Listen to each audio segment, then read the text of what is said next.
Welcome to FM Radio, your go-to podcast for everything in the world of funds management. Whether you're an experienced advisor, a seasoned investor, or just starting your journey, we're here to help break down the complexities of funds management, all in a way that makes sense. This week, we're looking back at 2025 and looking forward to see what this year could hold for investors. Here to help us take in the big picture is Small Caps Portfolio Manager, Justin Woerner. Good morning, Justin, and welcome to the show. How was your Christmas break? Morning, Pete.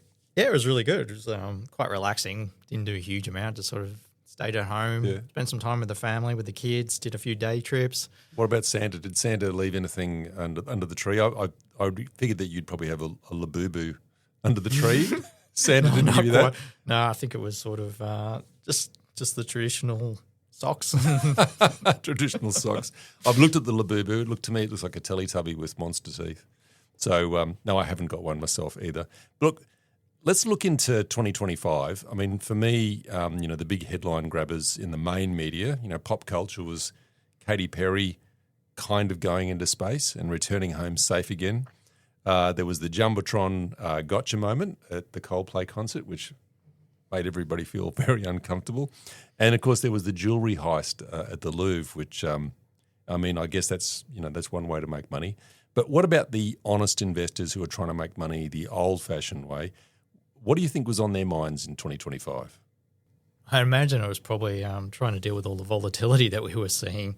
I think 25 was a continuation of something that we've seen for several years now with just the increasing level of geopolitical events that were occurring, the changes in the inflationary environment, and interest rates being higher than what they were previously. I think 25 was really just sort of an ongoing story of volatility and share prices moving around a lot more than what people would expect them to. Yeah, it's funny when you talk about, geopolitical tensions. I just feel like, you got to think about behaviour investors and just the normal person on the street.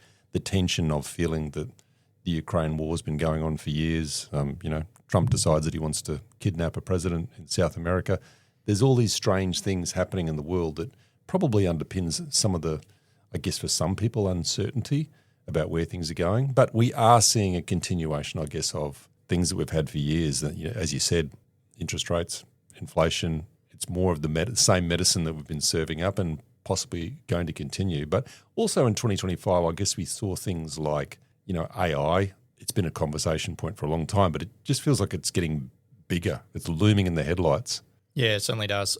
Yeah, I think there's quite a few things potentially that happened in 25. Like there was sort of the ongoing macro environment, which was really sort of stemming out of the first half of 22 when we moved into, potentially we're looking at 10 to 20 years of being in a higher inflation, higher interest rate environment. So investors are trying to deal with that. We had Trump's inauguration in January of 25, and he brought in the tariffs. There was quite a spike in volatility within equity markets on the back of that. Yeah. What was it, Liberation Day or something? Yeah. So, it's, I imagine for mum and dad investors who are sort of sitting on the sidelines watching a lot of this occurring, it's quite a stressful time. When you've got the leader of the United States who's basically taken the international rule book and just thrown it out the window, decides what he wants to do day by day, sometimes even intraday. So, it becomes very hard. Level of uncertainty definitely just goes up. Yeah, the Trumpification of the news cycle is quite phenomenal. I think he enjoys it because I think that's probably the art of the deal is being surprising, doing unusual things when you least expect it. He enjoys, but of course, investors don't really like uncertainty. So, it gets people feeling a little bit different. And I guess we're seeing some of that difference flow through to, as you said, the volatility, which almost more pronounced than we've seen in the past. Would that be fair to say? Yeah, it would be. We sort of look at volatility. I guess we can look at the volatility on an index, broader market basis, and we're definitely seeing higher levels of volatility over the last few years than what potentially we were seeing 5-10 years ago. But then I think also if you drill a little bit deeper, the underlying dispersion of returns across the individual businesses would be a lot higher now than what they were previously. So it's not uncommon now, in the course of a single day to see an individual business move 5%, 10%, 15%. We had Temple & Webster move 30% in a day just recently. It was down 30%. That's huge. But that was simply on the back of 2 months of weaker sales growth. And if you sort of think about the changing consumer nowadays, I think the consumer's becoming more savvy about when they do consume. They're more aware of the sales periods. Yes. You don't expect a business like Temple & Webster to just have like a linear sales growth. It's going to fluctuate and move up and down depending on where you are within the year. Quite seasonal, and you should expect that. But then I guess some investors are spooked by, as you said, poor data for 1 or 2 months. 30% down. Yeah, wow, that's such a turnaround. And then I guess the other thing that we've been living with for a long time. I know we're in the small caps world. You're in the small caps world, but you just look at the market concentration at the big end of town, which we're very aware of in America, but we're also aware of in Australia, and we've been living with that for quite a while as well. Yeah, that's right. So the US, you've really got that concentration towards the tech-based businesses. Here domestically, it's your financials and your materials. So top 100, they account for more than 55% of the index.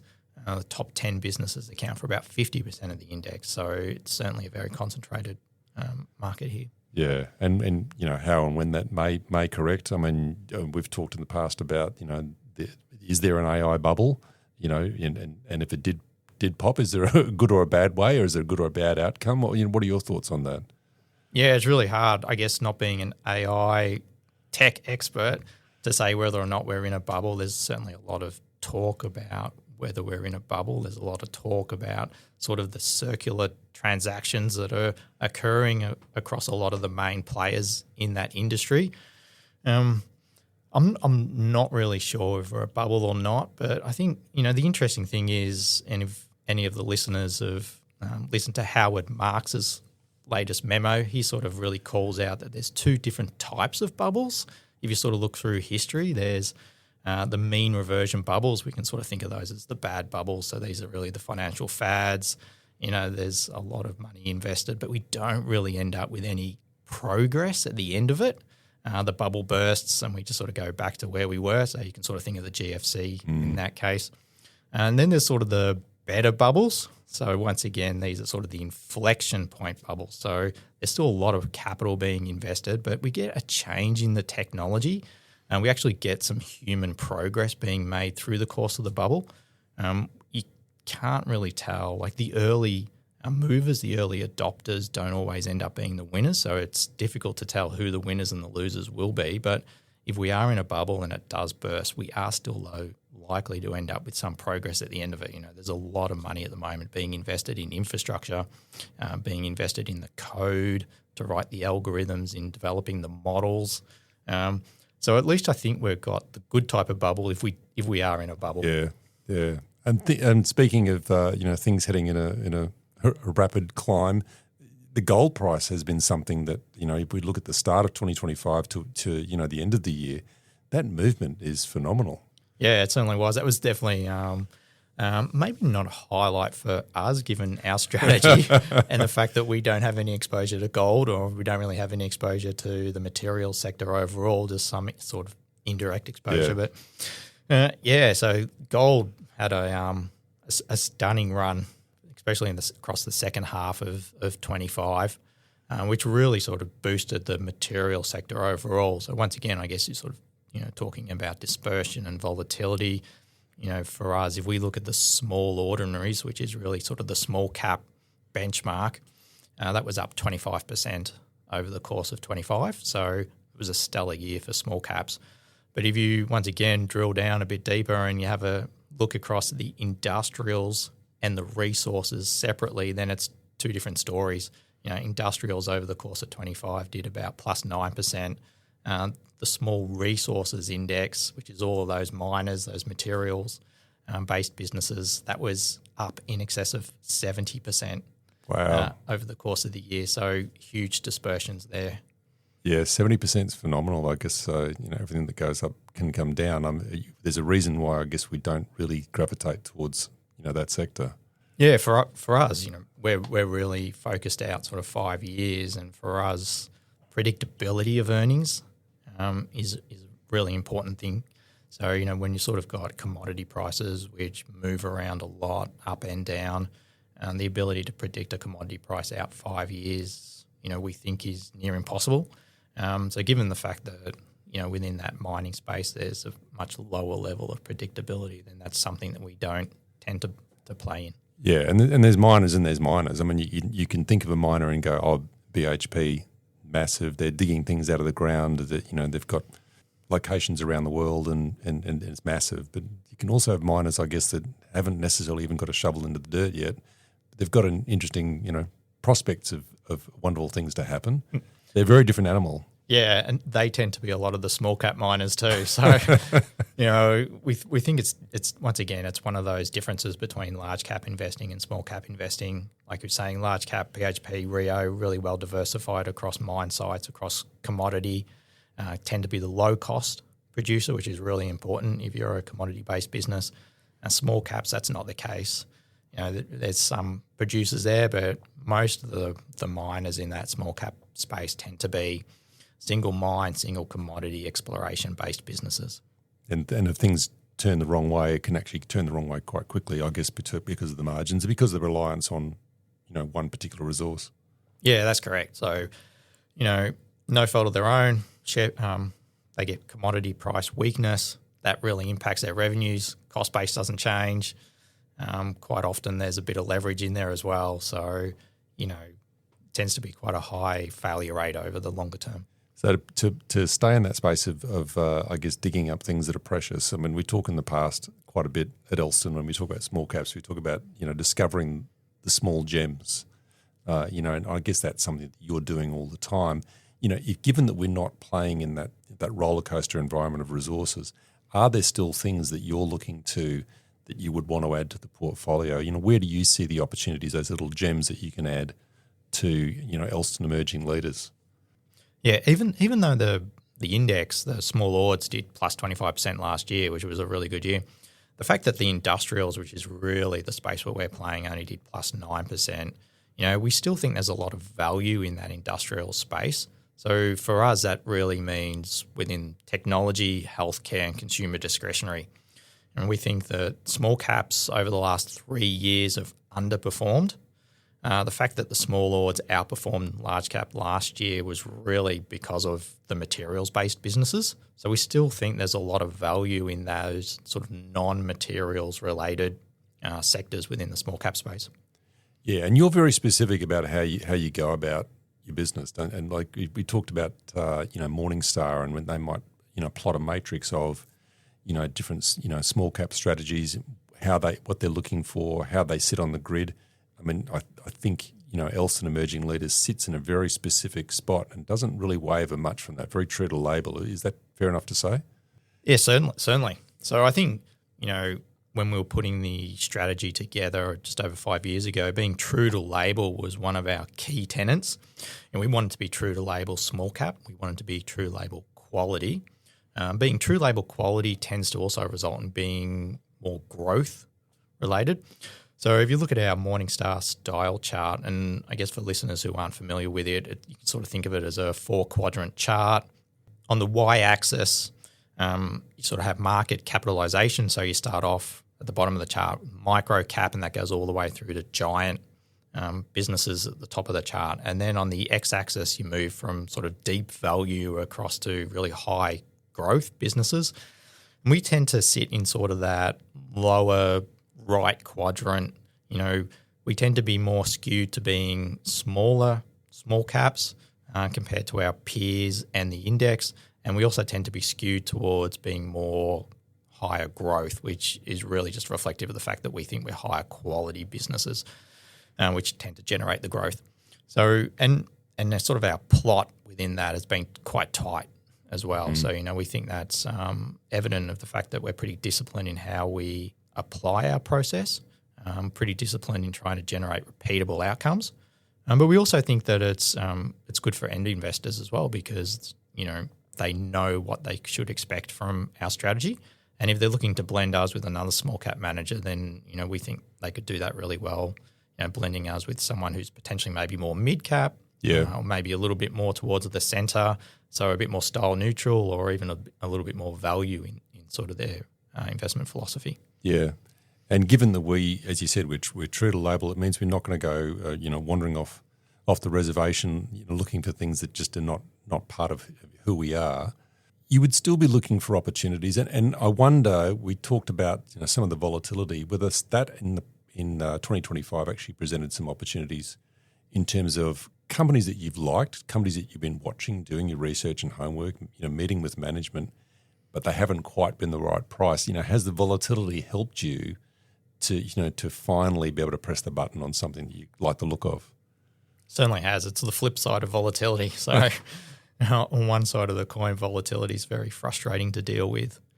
Emotionally, it can be quite hard sometimes when you see these what you consider to be good quality businesses going in the wrong direction, share price wise. But yeah, as you said, we added 3 businesses into the portfolio in the last 2 months of the calendar year. So that's quite a lot of activity for us. We tend to average maybe 2 new names each year. So to have sort of 3 come in the space of 2 months, and most of that was really down to what we were seeing with regards to the valuations. Yeah, so you've added 3. Did you say in the last 2 months of the year? That sounds like a lot. I mean, how many companies do you actually hold in the portfolio normally? Yeah, so now we've got 23. Okay. So we sort of tend to think about 20 businesses on average through the cycle. Okay. We've lifted that a little bit because we just have been seeing those additional opportunities in the market present themselves.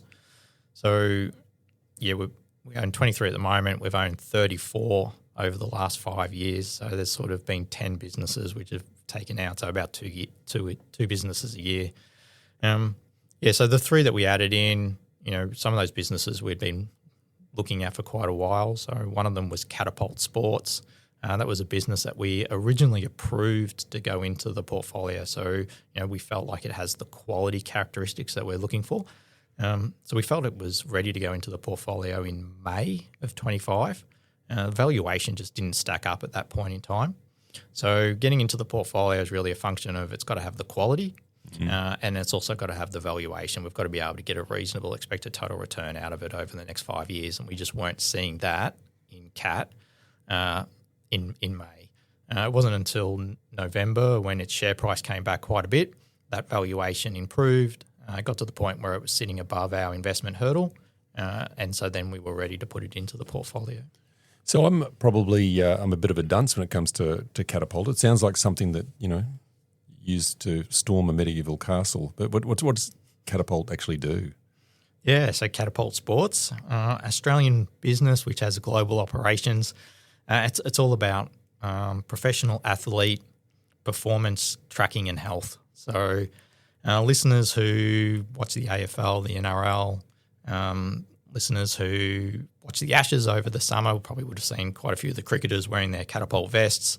They tend to be those little lumps on the back of the footballers' backs. So Catapult provides the devices and the software to be able to track the performance of the athletes. So that flows through to athlete performance, athlete health, athlete recovery. Also provide real-time data and information for coaching, provide analysis of training sessions. They also have software that deals with the recruitment aspect as well. So a professional team can basically filter and screen the athlete universe to try to find particular athletes that they're looking for to fit into their teams. Yeah, they're not just relying on the stats of how many goals they scored. They can actually know a lot about their aerobic capacity and their speed, acceleration, recovery time. There's nowhere to hide. I feel sorry for sportsmen. If you just want to have a bit of a rest on the wing, it's not going to happen.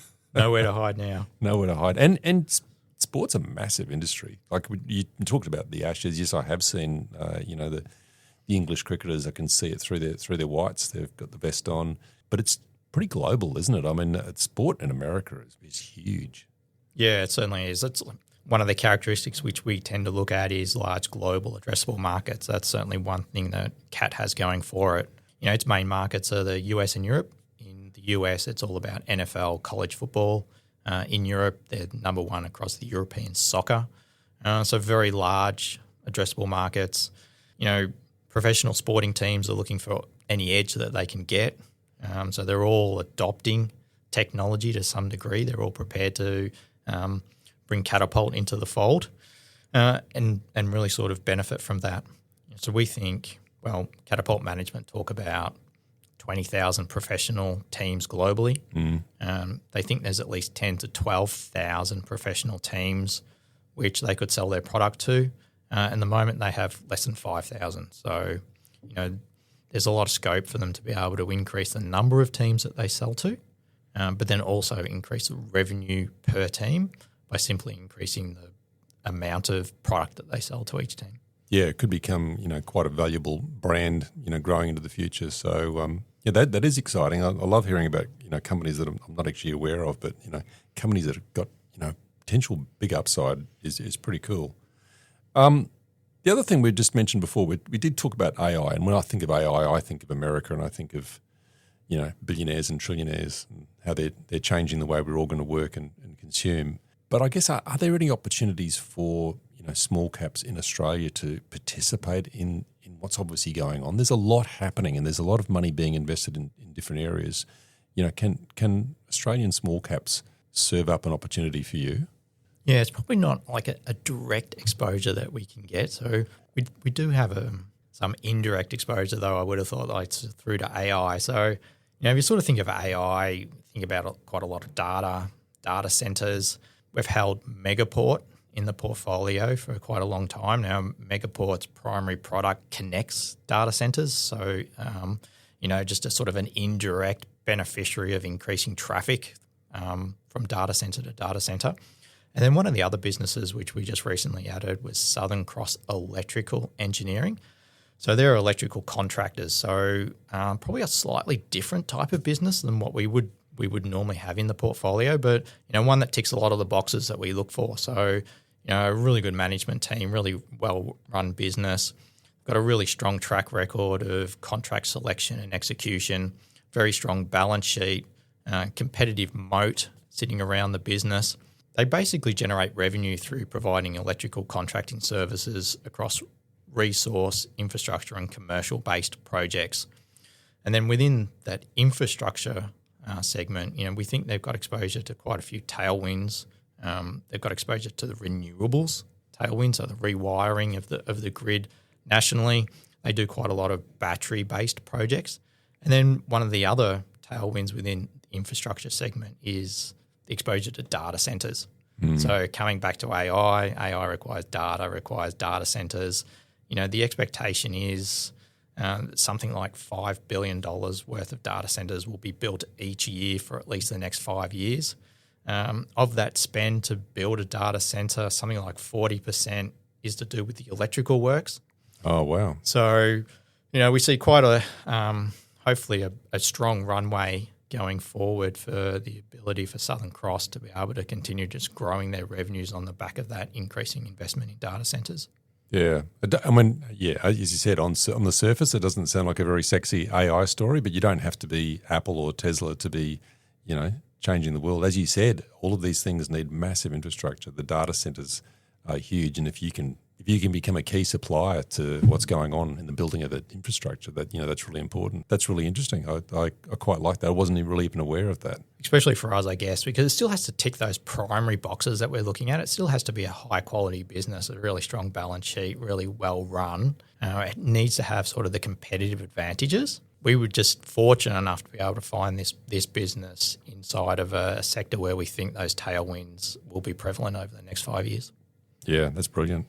Well, that's definitely a company that I think we should all be keeping an eye on. Look, Justin, thanks for coming in and chatting today. It's been great looking back. It's been terrific looking forward as much as we can. And all I can say is all the best for 2026. Thanks, Pete. That's all for this episode of FM Radio.